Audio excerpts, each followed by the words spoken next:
Hey guys, so should you spend your hard-earned money on the Stihl FS 56 RC?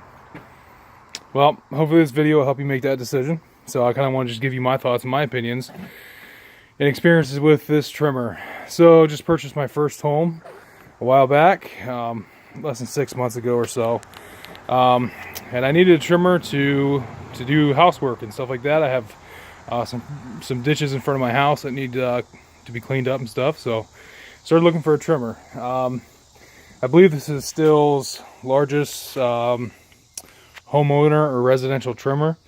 So I was looking at this trimmer or I believe it's the SF90, if that's right, I'm not sure, but it's basically the commercial model that's right above this. So I was comparing the two and didn't know exactly which one to get. I knew I wanted something that had enough power to get through the ditches that I was going to do and things like that. So I went to the Stihl dealership. I talked to the guys at Stihl, and they said that for my needs, this thing should work out pretty good. So I have a 1 acre lot, and I also deer hunt down in Tuscarawas County. So I take this down there and kind of clear out the trails of the tree stand and things like that, which we just did this past weekend. And this thing worked great. So I didn't have any issues with this at all. So like I said, I just want to share some of my thoughts and opinions. So let's start back here. The only one of the gripes I have to complain about this trimmer is the fuel capacity. The tank for this is not very big at all.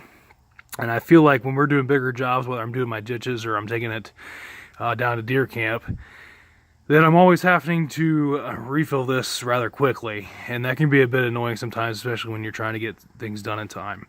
So that can be kind of annoying. It's not horrible, but it can be, a pain in the butt, to say the least.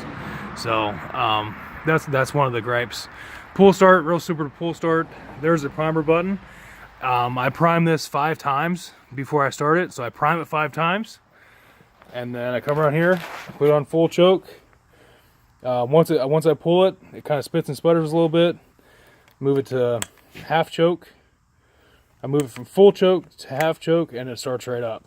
And then once you hit the trigger, you can watch that, it automatically goes off choke, so you don't have to adjust that. So that's a pretty good feature about it. Spark plug's right there on top, so changing that's going to be pretty simple. Haven't had to do that yet, obviously, but when I have to do that, it'll be pretty simple to do. I like this switch right here. This is your kill switch. When you release the kill switch, it automatically goes back to on. So you're not fumbling with it and trying to figure out whether your trimmer's on or off when you're trying to start it and things like that. So when you have it in the off position, it goes right back. And I find that pretty helpful. The strap on this thing is just a basic nylon strap. I think it's a little bit small, but I'm a bigger guy, so maybe I could just lose a couple pounds and be okay. No, but it's just a basic nylon strap. Nothing to it really. It's not the most comfortable thing in the world, but it gets the job done. So at this price point, I think it's fair to say that this works okay.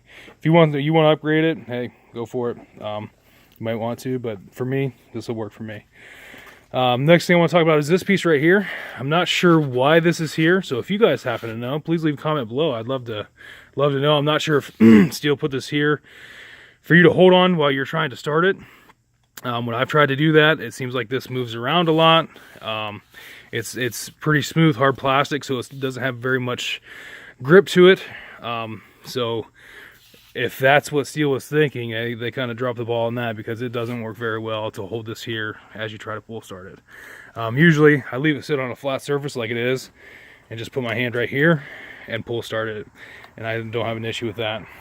So I'm not sure, like I said, I'm not sure exactly what this piece is. If you guys know, hey, please let me know. This feature is pretty cool. You can loosen these 2 bolts right here, and this can adjust side to side for however you like to hold your trimmer. We'll go down here to the head. So I heard from some people that the head on this was causing the issue, and then they replaced it, and I thought maybe I would have to replace this head as well. However, I just haven't had any issues with it. So there's the button on the bottom. You push that on the ground whenever you need more string to come out, and I have it come out easily, no problem at all. So no issues with that. I won't be swapping that out. If you need to change the string, you can stick a true screwdriver in that top slot right there. And there's another one on the other side, and that top will pop right out. You'll see little spaces to put the string in, and you can wind the string. There's little arrows that tell you which way to wind the string. Pretty simple, not complicated at all. If you're intimidated by that, there's plenty of videos out there that show you how to do that. So that's pretty easy to look up here on YouTube and figure out how to do that if you're wondering how to do that. So I'm not going to discuss that today. When I got this weed eater, I was doing, you know, the ditches and stuff like this around the house. I have some woods around my house, kind of clearing some tall grass and brush and things out, and it was working pretty good. I mean, I wouldn't say it lacked for power, but there were times where it struggled to cut through some really thick stuff, which, you know, this weeder is probably not meant to do like crazy thick stuff. I mean, this stuff I'm talking about is thick stuff. However, when I ran out of my first initial the string, I went to the Stihl dealership. I talked to the guys there, and they recommended me get this. So I picked this up for 20 bucks. Seems like there's quite a bit on here. Should last me a while. So it's the CF3 Pro, and it's a 2.4 millimeter or 0.095.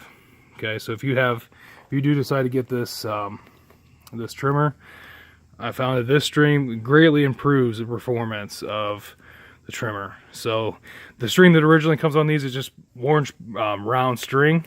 Like I said, it worked okay, but this stuff, you can definitely tell a difference. So see if we can focus in here, maybe.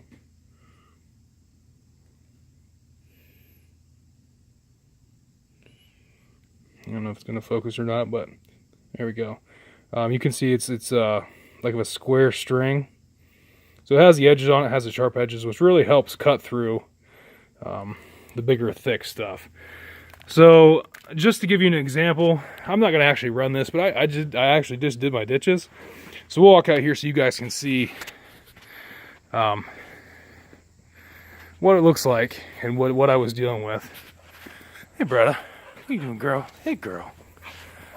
That's my baby. So I'll just show you guys kind of stuff that I use to cut it with. Like I said, it's residential. I don't own a lawn care business or anything like that. I'm just looking to do some ditches and stuff like that, which it has worked very well for me. So just to give you a comparison, these are the ditches I just did. So I'd say, I don't know, that's probably a good 60 yards or so, 60 yards.